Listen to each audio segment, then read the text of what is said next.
Good morning, everyone. It's Saturday morning and we're pulling into our first port. It's the port of Sete, France. Okay, Sal's ready. Sal, can I put the camera on you? 7:37 in the morning and we haven't seen anyone yet. It's like a ghost ship. Don't know if everybody's off the ship or still sleeping. I think breakfast is in this room. Come. We're about to have our breakfast here. We ordered some eggs Benedict, but one of the fun part of being on a ship is that you get to meet some new people. So here are our table mates. They're from Argentina. Yeah. Hello. They're from Argentina. Yeah. So they've been telling us a bit about their travels. They've been traveling through Spain and on this cruise with some friends, and it's kind of fun to share some stories.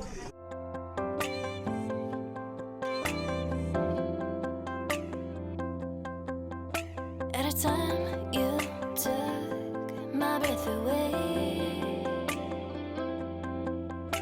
then my heart hit my body, almost everything. You used to tell me not to panic. What I enjoy often is trying to find our way around just with a simple map, and then trying to find the train station, figure out which train to take, the timing and everything. There's always a bit of that fun of feeling like it's a risk, because if we miss a train and don't make it back in time for our ship, it's on us to figure our way around. It's never been a problem. We always give ourselves a bit of extra time between our ability to find our location on maps and sense of direction. Sally's so fluent in so many languages. She has, well, you are. You're amazing. No, but you can speak French, Italian, Spanish. I remember being in where were we? In Hungary, and you were starting to speak some Hungarian. I don't remember that. Or Poland. Sally was starting to speak some Polish. It's it's amazing what she does with her language skills. So I let you go, baby, can't you see?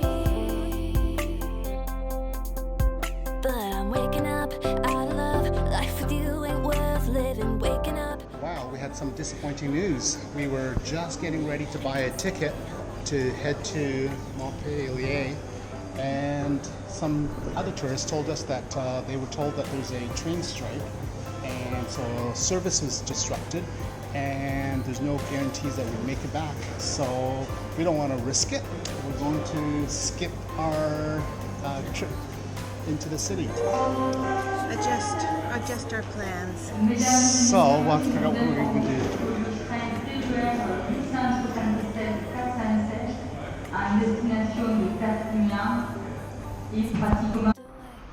We're just on our way to the quaint, which is a little point or short point, and it's supposed to be a really picturesque, colorful fishing village part of Sete. It sounds like the time of year where it's quite busy is in October, where the sea bream is running.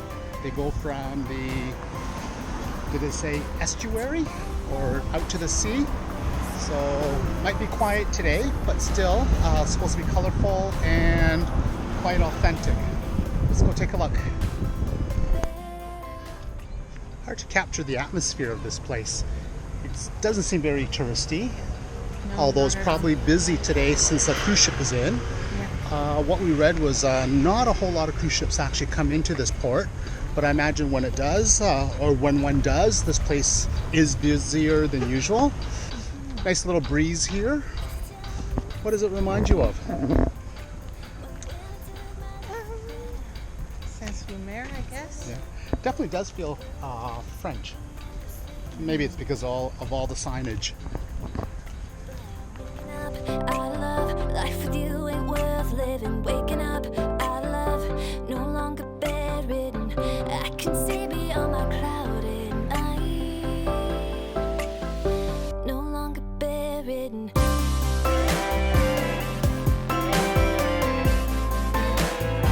No longer bedridden.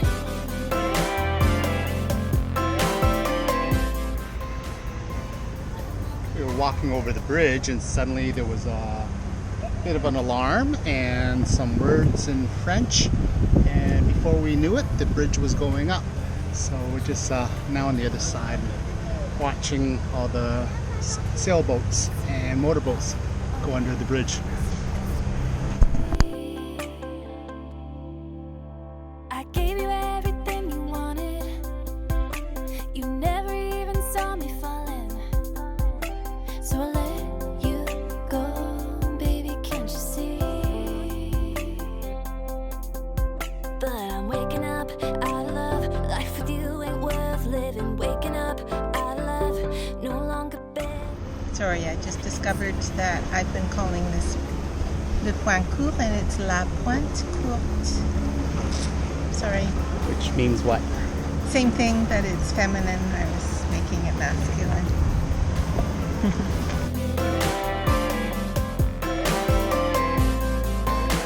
All those poles sticking out of the water there are the oyster nets, oyster traps. This area is known for oysters and what else? Sea bream? And sea bream, that's right. Sea bream in October, but a lot of oyster harvesting throughout the year here. In the distant hills, we could see some wind power, some wind turbine. And once again, it's always kind of neat to travel somewhere else and sort of see the infrastructure there. Sally noticed that all the buses here in town are electric. So once again, I think there's a lot for us to learn from other parts of the world. I'm gonna put you in your place. Baby, I was sick inside until you went. So just across the way we can see a marine biology station. Part of the University of Montpellier. Was built in 1896. Yes, Right? yes.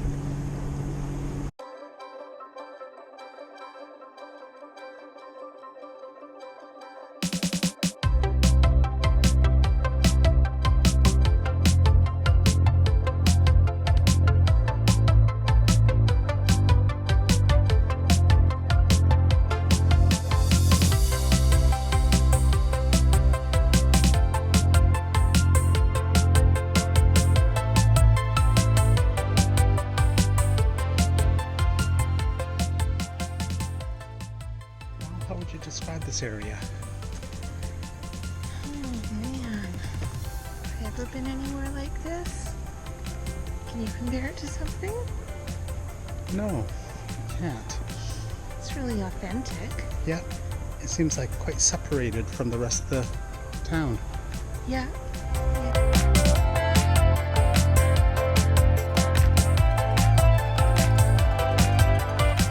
We've just found ourselves a nice little square to sit in and enjoying a refreshment. It's a nice shaded spot. What's the name of this place? Ça reste bien. So we'll take a bit of a break before we continue our wandering around, see what else is in this beautiful town.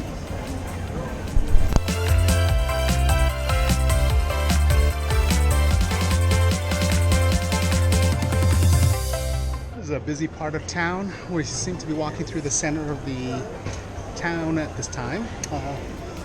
Lots of tourists, but it is Saturday, as you're saying. Yeah. What do you see here? Looks like... You can check out the bags over here. Okay.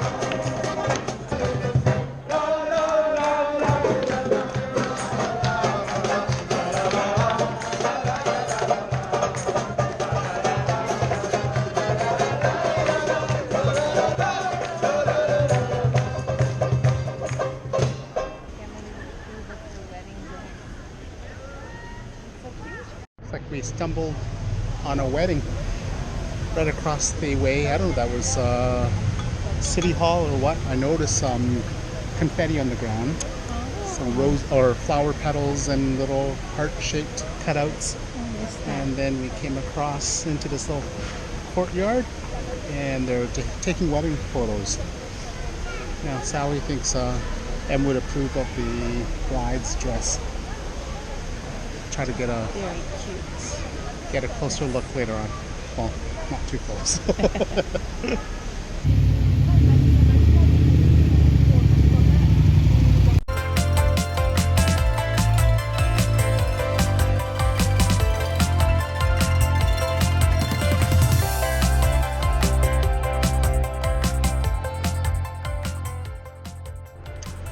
We're off to find the church Saint Louis. It's the most important church here in Sete. It was built in 1702, so I think it's just up ahead. Let's take a look up close.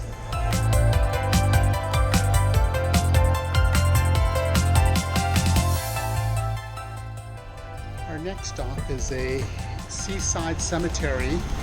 A cemetery that's on a terrace that overlooks the ocean. To get there, we have to walk through this neighborhood, and it's been described as the oldest part of Sete, settled by fishermen from Italy.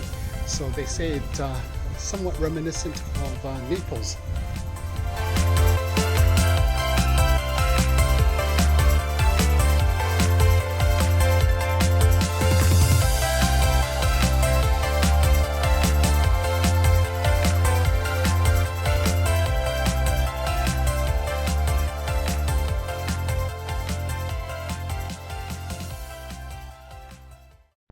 We made it to the Marine Cemetery. It's on the side of a hill here overlooking the water. Incredible the number of tombs and just the size of them all. Let's wander around, take a look, and just look at the different designs.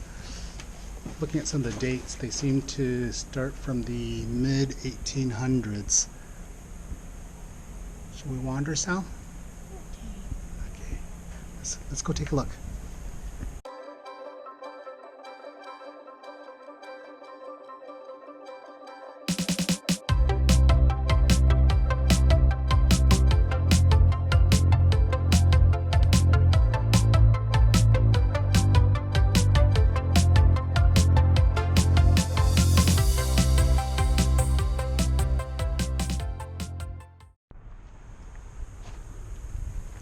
So I think that this cemetery is the burial place of a very famous poet from this part of the world named Paul Valery.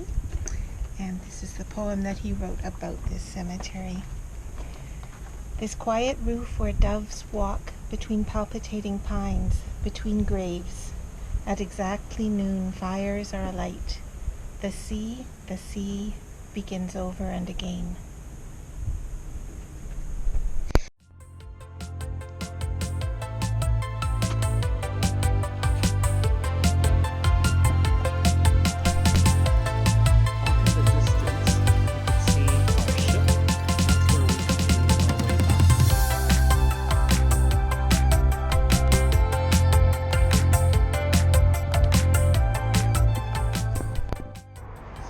Are you ready to head back? I am Okay. very ready. We're gonna start making our way back to the ship.